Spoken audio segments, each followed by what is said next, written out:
Welcome to our explainer. Today, we're digging into something pretty fascinating and honestly, kind of unsettling. We're looking at how a really noble-sounding idea can actually become the perfect excuse for a truly terrible decision. It is better that one man should die than that the whole nation perish. Wow. Just let that one hang in the air for a second. It's a heavy line, right? Sounds like a grim calculation, maybe something a wartime general would say. But what could possibly drive a person to a conclusion that dark? Okay, let's get into it. So the thing that sparked that quote was a miracle. The raising of Lazarus from the dead. You'd think an undeniable act of power like that would unite everyone in awe, right? Nope. Instead, it split the world right down the middle and forced everybody to pick a side. Now, there's this idea that the world has three kinds of people. In our story, Jesus is clearly the one who makes things happen. I mean, lives are just fundamentally changed everywhere he goes, and that dynamic forces the other groups, the watchers, to stop watching and actually make a choice. And so you get these two very distinct camps.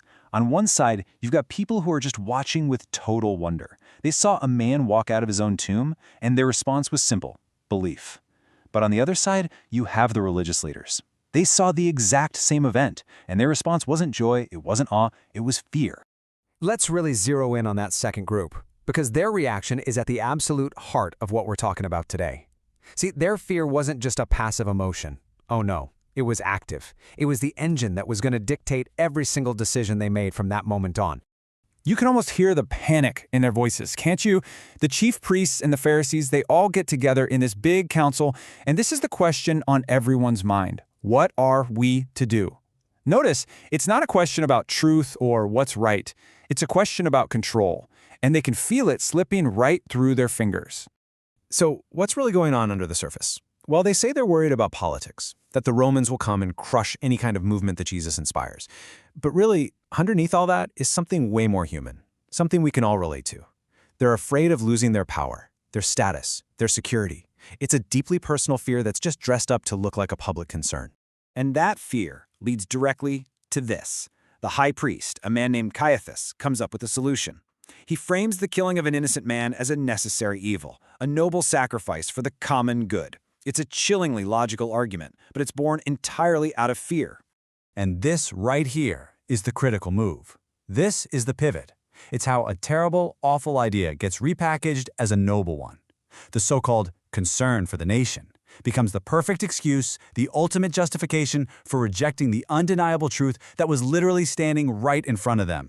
Now, this moment isn't just some dusty old piece of history. It's basically a masterclass in the psychology of how we trick ourselves.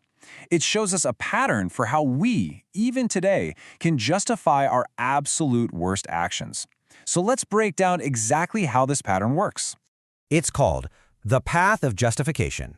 And it's not a sudden thing, it's a slow process. It all starts with something really small and internal. You know, a flicker of fear, a hint of jealousy, a bit of pride that we just decide to ignore.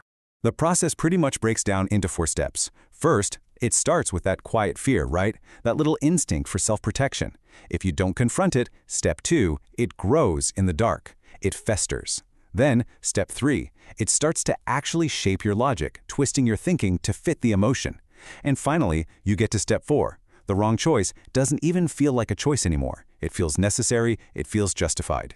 Okay, so this is the part of the story where it stops being about them and starts being about us, because this ancient pattern is something we all do. It's time to turn that mirror around. So let's just ask the question straight up. How often do we do this? How often do we rationalize our own behavior, dressing up our not-so-great actions in the language of necessity or just being practical? I mean, think about it. We don't gossip. We're just showing concern for somebody. We're not being selfish. We're just being practical with our resources. We're not holding on to a grudge. No, we're just demanding justice. We are absolute masters at creating these justifications for ourselves. And this gets to the core of it. Just like the Pharisees, we can become blind. Not because the truth isn't there, but because deep down, we are afraid of what that truth, what God's presence in our lives might actually demand from us. It might demand that we change, that we forgive someone, that we let go of our control. And yeah, that can be a really scary thought. But listen, this isn't just about figuring out what's wrong with us. The point of seeing this whole pattern of justification isn't to just feel bad about our failures. It's to help us find a different way forward. At the end of the day, it really boils down to a choice between two powerful forces. On one side, you've got fear, and fear always leads down that same old path of justification and eventually blindness. But on the other side, you have mercy, and mercy leads to seeing the truth, and it opens up the real possibility of change. And that brings us to a really powerful conclusion. The whole goal of reflecting on this isn't just to get better at spotting our own excuses. It's about using that moment of recognition as a signpost, one that points us back to a path of mercy for other people and, yeah, for ourselves too. So, we're going to end with this question.